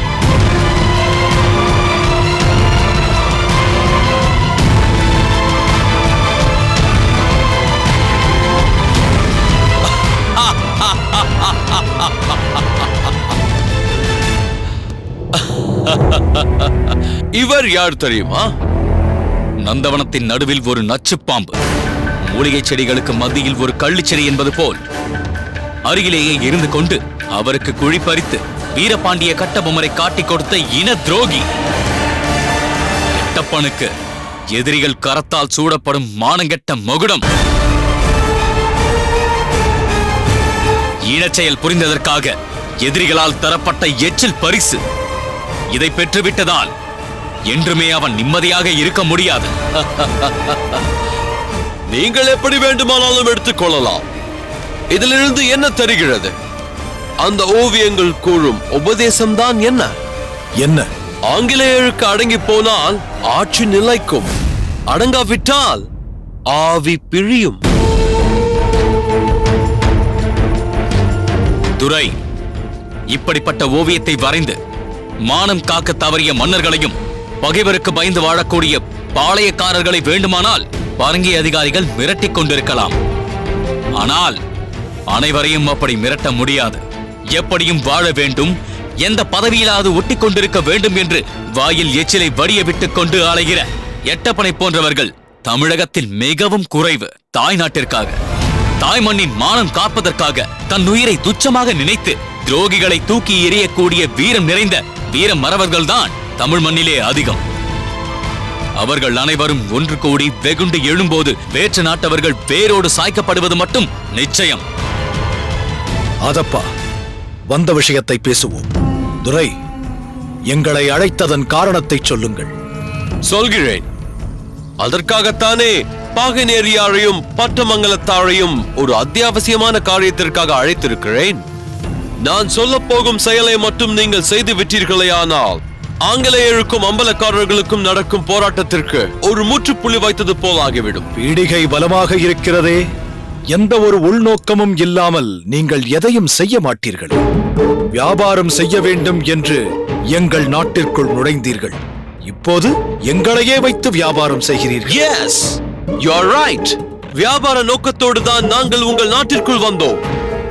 ஆனால் எங்கள் அதிர்ஷ்டம் ஒரு சாம்ராஜ்யத்தையே உருவாக்குகிற அளவுக்கு அது பெருகிக் கொண்டே வருகிறது. உங்களின் வீரம், துணிவு, தியாக உணர்வு, நாட்டுப்பற்று இவைகளில் எல்லாம் எங்களுக்கு துளி கூட சந்தேகம் இல்லை. ஆனால் எங்களிடம் இருக்கும் நவீன போர்க்கருவிகளின் முன்னால் தாக்கு பிடிக்க உங்களால் முடியாது. உங்கள் கண் எதிரிலேயே எத்தனை ராஜ்யங்கள் எங்கள் கொடிக்கு தலை வணங்கி இருக்கின்றன என்பதும் தலை வணங்காதவர்கள் தலையை இழந்திருக்கிறார்கள் என்பதும் நீங்கள் அறியாத கணக்கல்ல. பாவம் அந்த கட்டபொம்மன் ஒழுங்காக அவனது பாஞ்சாலங்குறிச்சியை பரிபாலித்துக் கொண்டு பல நாட்கள் அமைதியாக வாழ்ந்திருக்கலாம். அற்ப அயலில் போய் சேர்ந்து விட்டான். இந்த நிலை இனி யாருக்கும் வரக்கூடாது. இப்போது நாங்கள் என்ன செய்ய வேண்டும் என்கிறீர்கள்? Simple, very very simple. Marudhu பாண்டியர்கள் எங்களோடு ஒரு ஒப்பந்தத்திற்கு வர வேண்டும். என்ன ஒப்பந்தம் அது? வேற என்ன, எங்களுக்கு அடங்கியும் கப்பம் செலுத்தியும் எங்கள் ஆதிக்கத்திற்கு இடையூறு இன்றியும் மருது சகோதரர்கள் சிவகங்கையை பரிபாலனம் செய்ய வேண்டும். இதை மருது சகோதரர்கள் ஏற்றுக்கொண்டதாக ஒரு ஒப்பந்தத்தில் கையெழுத்திட்டு தந்தால் போதும். அதற்கு பிறகு சிவகங்கை சீமையில் எது செய்வதானாலும் எங்கள் அனுமதியோடு மருது சகோதரர்கள் தாராளமாக செய்யலாம். நாட்டையும் பரிபாலிக்கலாம். அதில் எங்களுக்கு எந்த விதமான ஆட்சேபனையும் இல்லை. இதைவிட சிறந்த சமரச ஏற்பாடு வேறு ஏதாவது இருக்க முடியுமா?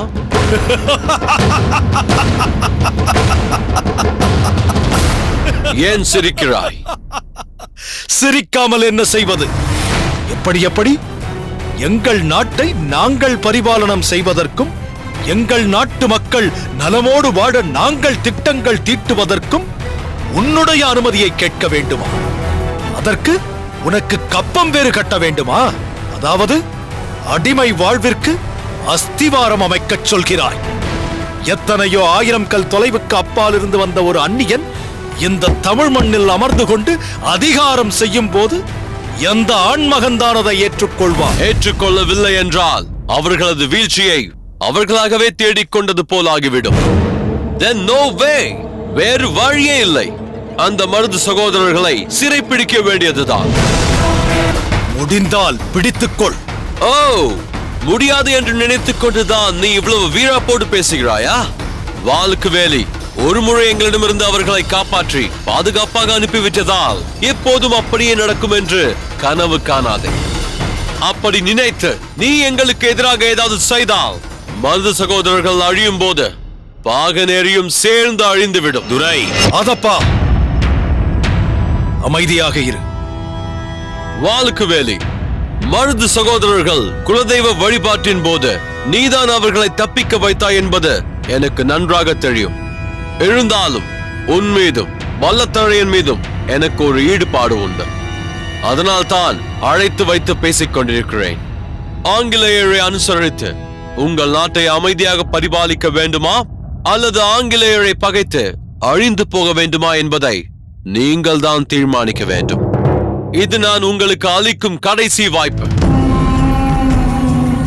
இந்த வாய்ப்பை தவற விடாமல் நல்ல முறையில் பயன்படுத்திக் கொள்ளுங்கள். எப்படி பயன்படுத்திக் கொள்ள வேண்டும் என்கிறீர்கள்? மருது சகோதரர்களை பிடிப்பதற்கு நீயும் வல்லத்தழையனும் எனக்கு உதவ வேண்டும். எப்படி உதவ வேண்டும்? Very simple. நீயும் பட்டமங்கலத்து அம்பலக்காரரும் இணைந்து ஒரு விருந்துக்கு ஏற்பாடு செய்ய வேண்டும். அந்த விருந்தில் அனைத்து அம்பலக்காரர்களும் பங்கு கொள்ள வேண்டும். அந்த விருந்து நிகழ்ச்சிக்கு மருது சகோதரர்கள் தான் தலைமை தாங்க வேண்டும். என்ன சொல்கிறீர்கள்? எதற்கு விருந்தென்றால் என்ன சொல்வது? சரியான கேள்வி. ஆங்கிலேயருக்கு எதிரான போராட்டத்தை துவங்க ஒரு பாசறை அமைக்க வேண்டும். அனைத்து அம்பலக்காரர்களும் தவறாமல் கலந்து கொண்டு அவரவர்களுடைய கழுத்தை கூழ வேண்டும் என்று சொல். அதன் இறுதி தீர்ப்பை மருது சகோதரர்கள் தான் தீர்மானிப்பார்கள் என்று சொல். எல்லா அம்பலக்காரர்களும் அந்த விருந்துக்கு வருகிறார்கள் என்பது ஊர்ஜிதமானால் மருது சகோதரர்கள் நிச்சயம் அந்த விருந்துக்கு வருவார்கள். நீங்கள் அவர்களை அந்த விருந்துக்கு வரவழைத்து விட்டால் விழுந்து விழுந்து மண்டபத்தை ஆங்கில படை வளைக்கும். பெரிய மருதும் சின்ன மருதும் கைது செய்யப்படுவார்கள். எப்படி என் தந்திரம்? அருமை. அதற்கு பிறகு அம்பலக்காரர்களின் நிலை? அம்பலக்காரர்களை வெள்ளைப்படை ஒன்றும் செய்யாது.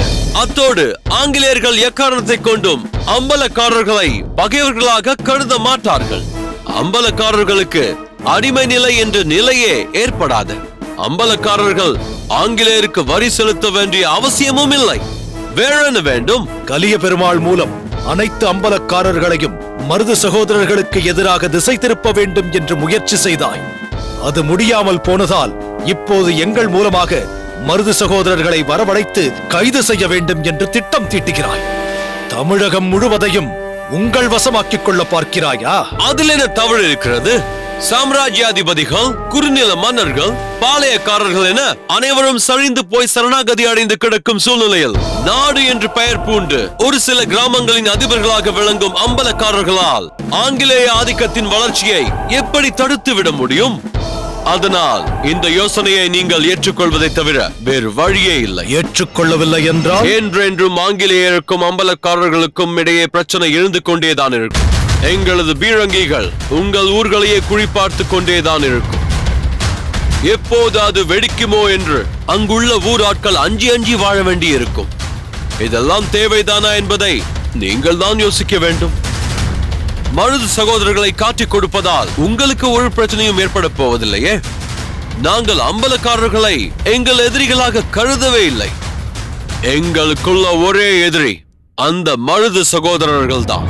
அவர்களை பிடித்து விட்டால் பிரச்சனை அத்தோடு முடிந்துவிடும். இதற்கு உன்னுடைய பதில் என்ன வாளுக்கு வேலை? இந்த யோசனையை எனது நண்பர் பட்டமங்கலத்து அம்பலக்காரர் வல்லத்தரையரிடம் சொல்லியிருப்பீர்களே, அவருடைய பதில் என்னவோ? வாய்விட்டு சொன்னால் தான் ஒப்புக்கொண்டதாக அர்த்தமா? இங்கு நடப்பவை அனைத்தையும் பார்த்தும் கேட்டும் அமைதியோடு மௌனமாக அமர்ந்திருக்கிறாரே. அதிலிருந்தே அவரது பதில் என்னவென்று தெரியவில்லையா? மௌனம் சம்மதம் என்பது நீங்கள் தானே சொல்வீர்கள். அந்த மௌனத்தையே அவரது சம்மதமாக எடுத்துக்கொள்ள வேண்டியதுதானே? கர்னல், ஒருவன் ஒரு வார்த்தை கூட பேசாமல் இருக்கிறான் என்றால் அதை அமைதியாகவும் எடுத்துக்கொள்ளலாம், ஆக்ரோஷமாகவும் எடுத்துக்கொள்ளலாம். நீங்கள் கேட்கும் கேள்விக்கெல்லாம் பதில் சொல்லும் மனநிலையில் பாகநேரி அம்பலக்காரன் இருக்கலாம். ஆனால் என் மனநிலை அப்படி அல்ல. மருது பாண்டியர்களை கைது செய்ய வேண்டும் என்று சொன்ன மறுகணமே என் கட்டாரி உன் கழுத்தருகே வந்திருக்க வேண்டும். உன்னுடைய அழைப்பை ஏற்று இங்கு வந்ததால் தான் எனக்குள் ஏற்பட்ட ஆத்திரத்தை அடக்கிக் கொண்டு அமைதியாக அமர்ந்திருக்கிறேன். மருது பாண்டியர்களை பற்றி இனி ஒரு வார்த்தை தவறாக வந்தால் கூட இந்த வல்லத்தரையன் பொறுமை காக்க மாட்டான். பலே வல்லத்தரையா, பலே. நமக்குள் 1000 பிரச்சனைகள் இருந்தாலும் மாற்றானுக்கு முன்னால் தமிழ் மண்ணின் மானத்தை காப்பாற்றி விட்டாய்.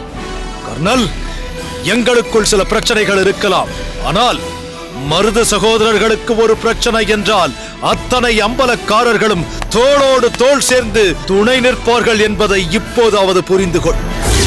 இந்த போராட்டம் எப்போதும் ஓயாது. மருது சகோதரர்கள் வேறு, தமிழகம் வேறு என்று எப்போதும் எண்ணிவிடாதே. மருது சகோதரர்களுக்கு ஒரு பிரச்சனை என்றால் வீட்டிற்கு ஒருவன் தன்னுயிரை தந்தாவது மருது சகோதரர்களை காப்பாற்றுவான். நடக்காத விஷயத்தை யோசித்து உன் நேரத்தை வீணாக்காதே துரை. வீராவேசம் வேண்டாம் வாளுக்கு வேலை. உண்மை நிலையை உணர்ந்து கொள். வீராவேசமா? அவராக எங்கே வீரம் பேசினார்? எங்களது பட்டமங்கலத்து அம்பலக்காரரான வல்லத்தரையர் என்ன பேசினார் என்று கேட்டுக்கொண்டுதானே அதற்கு பாகநேரியார் பின்பாட்டு பாடினார். தன்னிச்சையாக முடிவெடுக்க இவருக்கு துணிவேது. வல்லத்தரையன் தங்கள் யோசனையை ஏற்றுக்கொண்டிருந்தால் அதற்கு ஆமாம் சாமி என்பது போல இவரும் அதற்கு ஒப்புதல் அளித்திருப்பார். சுயமாக சிந்தித்தா இவர் பேசினார்? இல்லையே, சூழ்நிலைக்கு தக்கவாறுதானே பேசினார். மருது பாண்டியர்களை பிடிப்பதற்கான சூழ்ச்சிக்கு உதவிட வேண்டும் என்று முதலிலேயே பாகநேரி அம்பலக்காரர் வாளுக்கு வேலியை அழைத்து கேட்டிருப்பீர்களே, ஆனால் அவர் சரிதுரை என்று சலாம் போட்டிருப்பார். முரங்காப்புலி, உன் நாக்கை அடக்கு. இதற்கு மேலும் உன்னை பேச அனுமதிக்க மாட்டேன். ஆதப்பா, போதும், நிறுத்து. வீணாக துள்ளாதே. உன்னை பற்றி எனக்கு தெரியாது என்று நினைத்துக் கொண்டாயா? நீ என்னென்ன செய்கிறாய் என்று எனக்கு நன்றாக தெரியும். அப்படி என்ன தெரிந்து கொண்டாய்? யார் சொன்னாலும் எதிர்ப்பேதுமின்றி சரி என்று சலாம் போட்டு ஏற்றுக்கொள்வாய் என்று எனக்கு தெரியும். யார் சொன்னார்? நாட்டியக்காரி சுந்தரி சொன்னார்.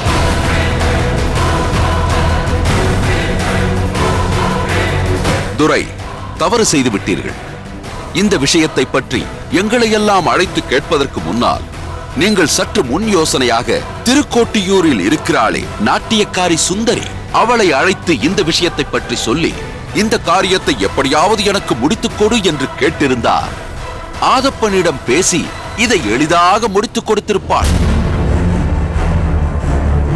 சுந்தரி ஒரு வார்த்தை சொன்னால் போதும், அவள் காலை தொட்டு வணங்கி அந்த காரியத்தை முடித்திருப்பான் இந்த ஆதப்பன். சுந்தரி சொற்படி ஆடுகின்ற பம்பரம் தான் இந்த கருத்தாதப்பன். நீங்கள் எந்த முயற்சியும் எடுக்க வேண்டிய அவசியமே இல்லை. இந்த ஆதப்பனை ஒவ்வொரு அம்பலக்காரர் வீட்டிற்கும் சென்று விஷயத்தை சொல்லி விருந்திற்கு ஏற்பாடு செய்திருப்பான். மருது சகோதரர்களை பிடித்து அவனே உங்கள் கையில் ஒப்படைத்திருப்பான்.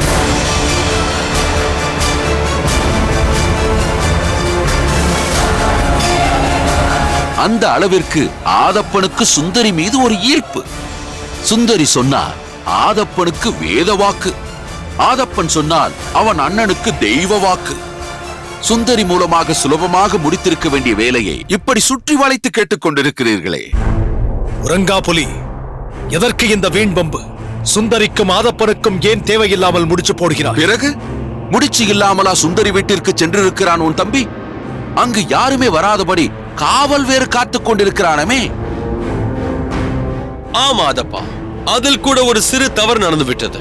சுந்தரி என்பவள் உன்னுடைய ஆசை நாயகி என்று தெரியாமல் என்னுடைய ஆட்களை அனுப்பி அவளை அழைத்து வரும்படி சொல்லிவிட்டேன். நிச்சயமாக சொல்கிறேன், சுந்தரி உன்னுடையவள் என்று தெரிந்திருந்தால் அத்தகைய தவறை நான் செய்திருக்கவே மாட்டேன். தவறான எண்ணம், மிக தவறான எண்ணம். சுந்தராம்பாள் ஒரு கௌரவமான நடனக்காரி. அங்கே உங்கள் ஆட்கள் நுழைந்து அமளி நடத்தினார்கள். அதை நான் தடுத்து நிறுத்தினேன், அவ்வளவுதான். அந்த நேரத்தில் நீ எதற்கு அங்கு சென்றாய்? நாட்டிய நிகழ்ச்சிக்கு அழைப்பு விடுப்பதற்காக. நள்ளிரவிலா? நீ நாட்டிய நிகழ்ச்சிக்கு அழைப்பு விடுக்க செல்லவில்லை, கேளிக்கை விருந்துக்கு ஏற்பாடு செய்ய சென்றிருக்கிறாய். அந்த நேரத்தில் கர்னல் அக்னியோவின் ஆட்கள் அங்கு வந்து விட்டதா, தனது கேளிக்கைக்கு தடங்கள் ஏற்பட்டு விட்டதே என்று ஆத்திரப்பட்டு அவர்களை தாக்கி இருக்கிறாய். போதும் உறங்காப்புலி, போதும். மேலும் மேலும் உன் பொய் மூட்டைகளை அவிழ்க்காதே. வீணாக என் பொறுமையை சோதிக்காதே. அப்படியாப்பா? அப்படியானால் ஒரு ஆடல் அரசியின் வீட்டில் உனக்கு என்ன வேலை அப்பா? ஏன் வேறு ஏதாவது வேலை இருக்கக்கூடாதா? இருக்கவே முடியாது. இருந்தால் இரண்டே வேலைதான் இருக்க முடியும். ஒன்று மாப்பிள்ளையாக இருக்கும் வேலை, அல்லது சுந்தரிக்கு தரகராக இருக்கும் வேலை. என்னடா சொன்னாய்?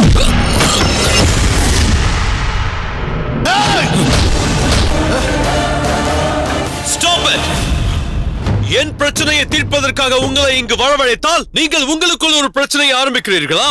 நீங்கள் சண்டையிட்டுக் கொள்ள இது ஒன்றும் பட்டமங்கலமோ பாகனேரியோ அல்ல. ஓகே, இன்று நீங்கள் வந்த நேரம் உங்களுக்கும் சரியில்லை, எனக்கும் சரியில்லை. தேவைப்பட்டால் இன்னொரு நாள் சந்திக்கலாம். நீங்கள் போய் வரலாம்.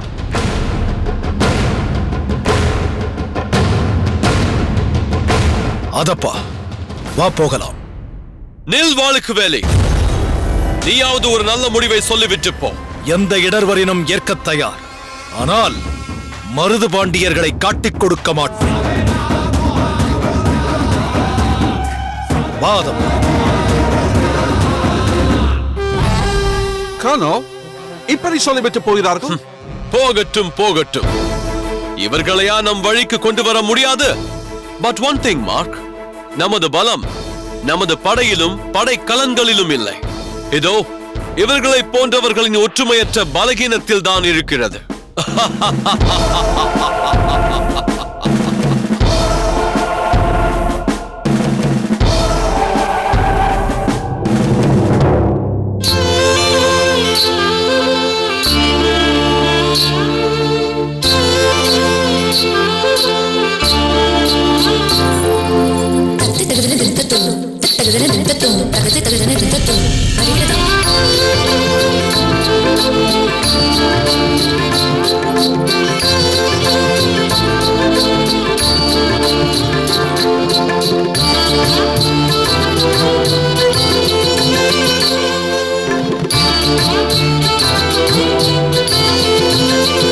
வடிவு?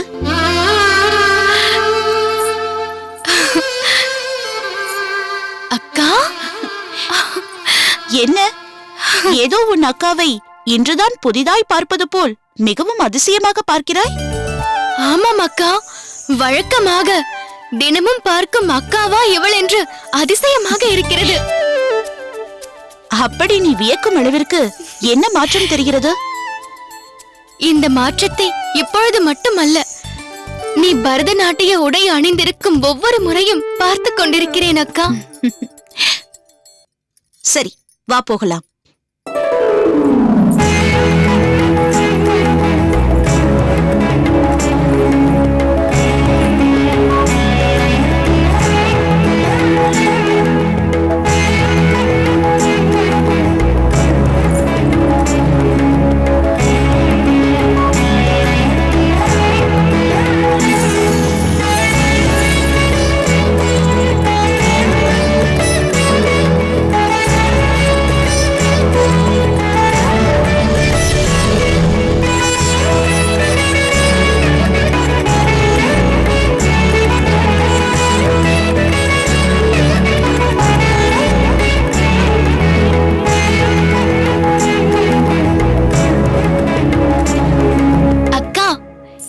நடன உடையை நீ அணிந்த மறுகணமே உன் அழகு பன்மடங்காக கூடி விடுகிறது.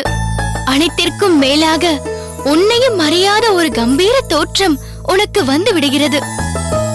உண்மைதான் வடிவு. நான் இந்த உடையை அணியும் போதெல்லாம் எனக்குள் ஒரு பெருமிதம் ஏற்படுகிறது. ஒரு புனிதமான கலையை அனைவரும் மகிழும் வண்ணம் நாம் அளிக்கப் போகிறோம் என்ற மகிழ்ச்சி உருவாகிறது.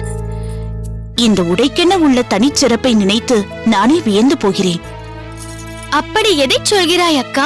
வேறு நடன உடைகள், வனிதாமணி போன்றவர்கள் மக்களை வசீகரிப்பதற்காக அணியும் உடைகள். அவை எப்படிப்பட்டவை என்று யோசித்துப் பார்.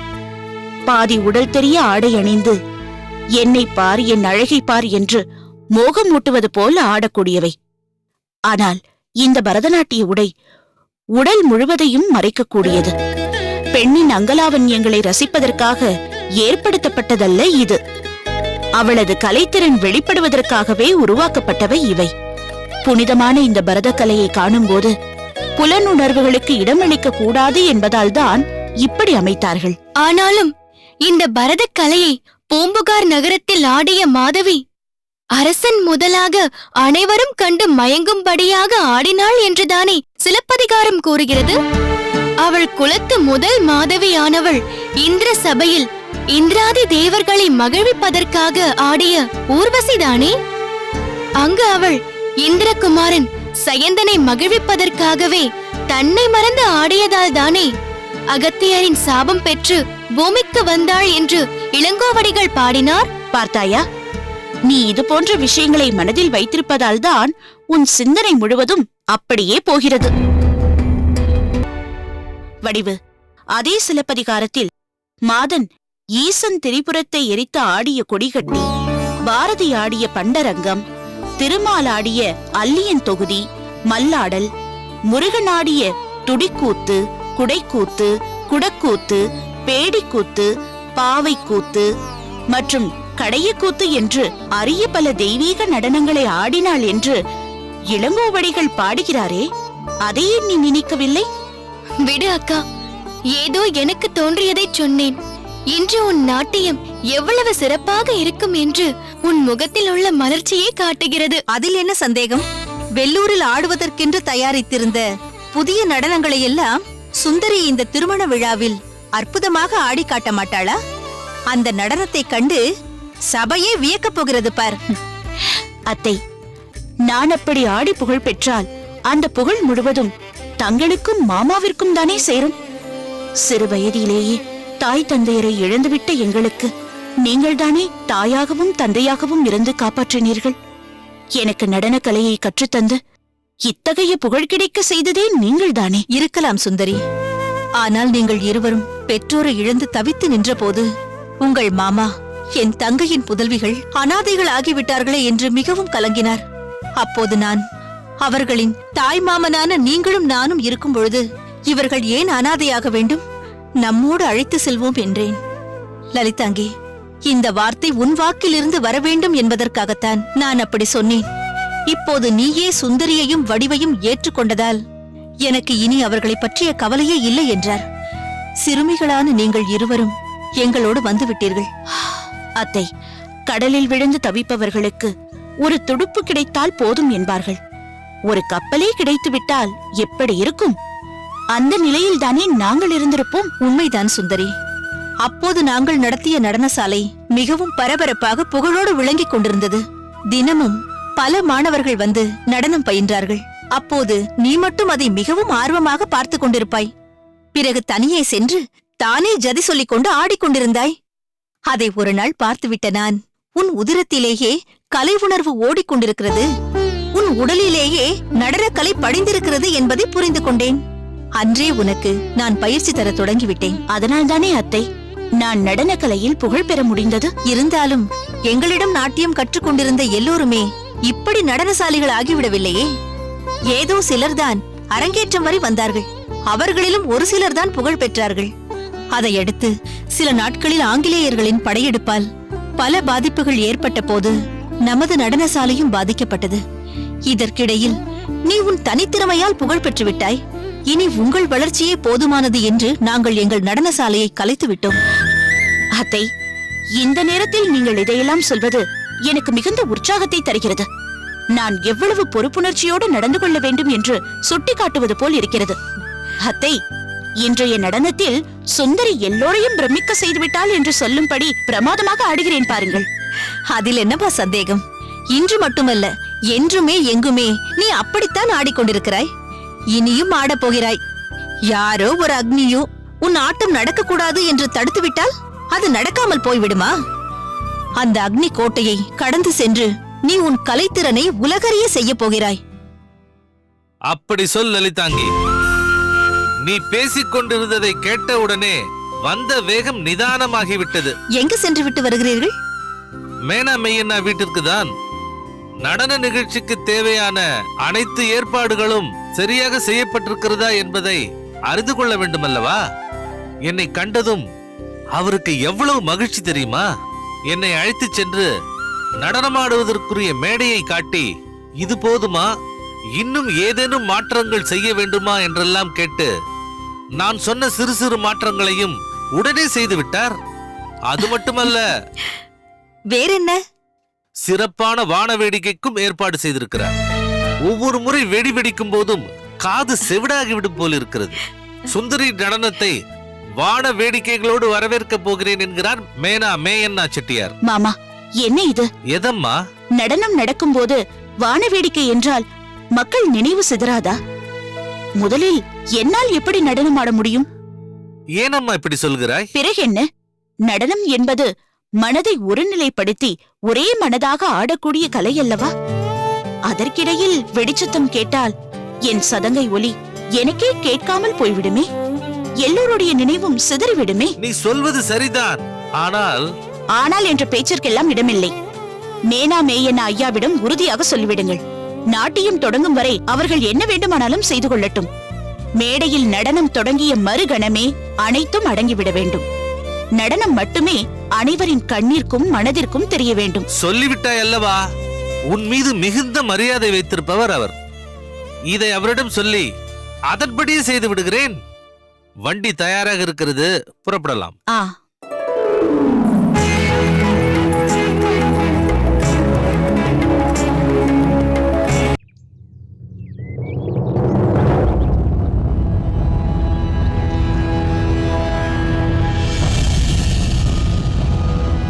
அதப்பா, அக்னியுவை பார்த்துவிட்டு வந்ததில் ஒரு முக்கியமான விஷயத்தை கவனித்தாயா? என்ன விஷயம் அண்ணா? வல்லத்தரையன் ஆங்கிலேயர்களின் அடிவரடியாக மாறிவிட்டான் என்று நினைத்தோமே, அப்படியெல்லாம் ஏதும் இல்லை என்று தெளிவாக தெரிந்துவிட்டது பார்த்தாயா? பிரிட்டிஷாரிடம் அவனுக்கு உள்ள பகையை அந்த கர்னலுக்கு முன்னால் தெளிவாகவே வெளிப்படுத்தி விட்டானே. ஆனால் உங்கள் மீதுள்ள பகையை அவர் அப்படியே தானே வைத்துக் கொண்டுள்ளார். அதிலிருந்து சிறிதும் அவர் மாறவில்லையே. அதப்பா, அது வேறு இது வேறு.